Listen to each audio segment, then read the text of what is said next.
So this is your basic partial fractions example with 1 over x squared plus 1. And your first step, you want to factor the denominator and then split it into the partial fraction. So the factors of x squared minus 1 are x plus 1 and x minus 1. So you just want to put a over the first factor and b over the second factor. And then you can fast add that by multiplying a times x minus 1 and b times x plus 1. And then you want to set that equal to the numerator. And in this problem, it's just 1. Sometimes it'll actually have x in it, but for simplicity's sake.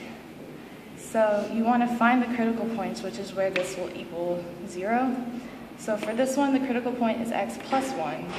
And for this one, it's x minus 1. So you just plug those into this equation to find a and b. So when you plug x plus equals 1 into this equation, a is multiplied by 0, so it goes away. And so you get b equals 1/2. And same with this. B will go away, and you get a equals negative 1/2. So then you substitute the a and b into this step, and then you can integrate it. So here's substituting 1/2, or I guess negative 1/2 for a, and 1/2 for b. And when you integrate partial fractions, you'll usually use ln, natural log. So you get 1/2 ln over x plus 1, and, well, or negative 1/2, but 1/2 over x minus 1, and plus c, and then you can use your properties to simplify it even more. But that's basic partial fractions problem. Okay, so there's actually an easier way to integrate by partial fractions. It's called the cover-up method. You can also call it the Heaviside method. So for a problem like this one, x minus 1 over x squared plus 3x plus 2 dx, or the integral of all of that, the first step that you would take would be to factor the denominator into two factors. This is easily factorable. It factors into x plus 2 times x plus 1. So you just leave the numerator as is. The second step would be to take the left side of, to take the left factor and put it underneath this a here, and the right factor and put it underneath this b.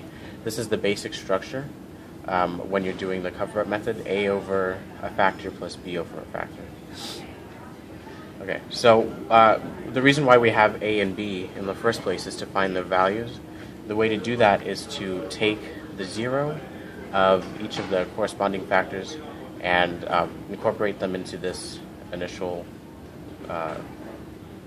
function over here. So the 0 over here would be negative 2, because negative 2 plus 2 is 0. When x is equal to negative 2, you cover the x plus 2's and substitute negative 2 into this side of the equation. So it would just be negative 2 minus 1 over x over negative 2 plus 1. We did that over here, and we got 3. So our value of a is equal to 3. You do the same thing for b. When x is equal to negative 1, because negative 1 plus 1 is equal to 0, then b would equal be equal to let's see, negative 1 minus 1 over negative 1 plus 2. So b is equal to negative 2. Lastly, you take your a and b values and you incorporate them into the integral from before. Remember this original problem? You just move it down here and you move this down here, but instead of a and b, you use these values. And then from there you integrate using the natural log integration technique. You get 3ln absolute value of x plus 2 minus 2ln absolute value of x plus 1 plus c. But this is for when you don't have a definite integral. But if you did have a definite integral, like let's say your limits of integration were 0 and 1, you just do the same thing as in step 5, and except instead of adding c, you make sure that you're going from 0 to 1. And that's how you do the cover-up method. So the next example is this lengthy problem. You might look at it and not know where to start, but you can't quite yet because it is an improper fraction, and to integrate by partial fractions it has to be a proper rational fraction, meaning that the denominator has to be a higher power than the numerator, which this one is not. So to fix that we have to do long division. So what you do is divide the denominator into the numerator, and here is this long process of long division that hopefully you learned in pre-calculus, so I'm not gonna go too much into detail about that. But your answer ends up being this, x cubed plus 2x squared minus 4x minus 6 with a remainder of 2x plus 12. So this means that the integral, this was the original problem we started with here, equals your answer, which is your answer, and you take the remainder and put it over the denominator. And so that splits it up into rational factors that are much easier to integrate. So these first four terms you can integrate normally, like adding 1 and over that power. So what we're going to focus on next is integrating this last term. And to integrate this, you have to do so by partial fractions. So this is the last term from the previous step, and you want to factor the denominator. So the factors of x squared minus 3x plus 2 are x minus 1 and x minus 2. So that allows you to split it up into the fractions. So you want to put the first factor under a and the second factor over b. And we can use the cover-up method that we learned in the earlier example to find a and b. So you want to find the zeros, so for a, since it's x minus 1, your 0 will be 1. So when x equals 1, we're talking about the a term here, so you cover up the b term and you cover up the corresponding factors, x minus 2. So you covered this up too. And that gives you, and then you plug in x plus 1. So that gives you 2 times 1 plus 12 over 1 minus 2. So that means that a equals negative 14. And you do the same for the b term by plugging in its 0, 2. So cover up the a factor and its corresponding term here over here. So cover up those three and plug in x equals 2, and you get this when you plug it in. 2 times 2 plus 12 over 2 minus 1, which is 16. So now that we've found a and b, we can plug it back into this right here, and it'll make it much easier to integrate it. So let's plug a, which is negative 14, in, and b, which is 16, in, and that allows us to integrate it by the natural log. So that is the integral of just this last term here. So now that we've found this integral, make sure you don't forget the plus c, like we've already said.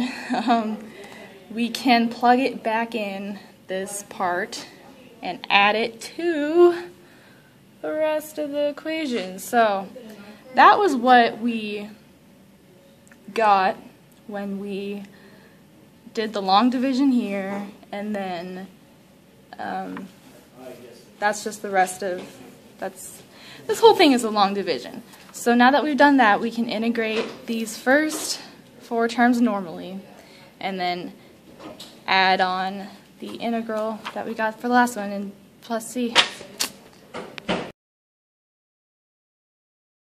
Alright, so to integrate this, you want to do so with partial fractions, and when you start with partial fractions, you always want to factor the denominator. So you can take out an x, factor out an x cubed, and you get 1 over x cubed times x minus 1. And because the x term is repeated, it's x cubed, not just x, you have to create a fraction for it 3 times. So you want to put x under a, x squared under b, and x cubed under c. And since x minus 1 is by itself, you can stick that under d. So to find a, b, c, and d, you want to multiply each side by the factors x cubed times x minus 1. And when you do so, these cancel out, and so you get 1. And for each term, the a, b, c, and d, something will cancel out. So for a, you're left with x squared times x minus 1 when you multiply it out.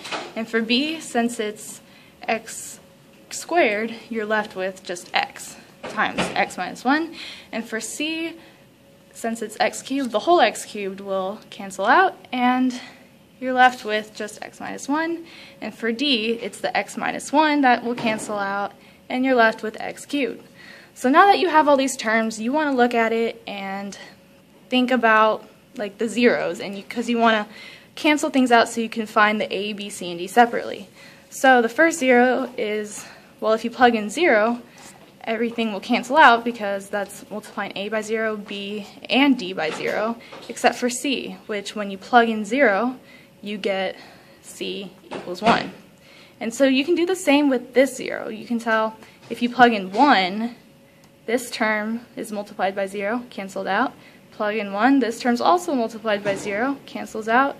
And same with c. So that allows you to find d. So you know that when you plug in x equals 1, d equals 1 also. So after that, finding a and b isn't as simple. Like there aren't any other zeros you can plug in that will cancel everything else out to find a and b. So what we want to do is plug in what we already have back into there. So we plug in the -1 for c here and the 1 in place for the d right there.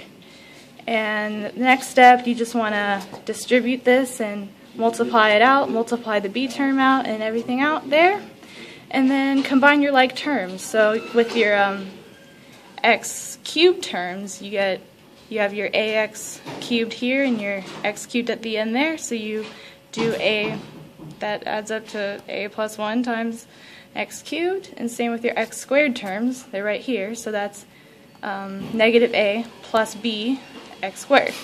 And with your x terms, it's -b minus 1x here times x, and then just carry down your x1, or your 1.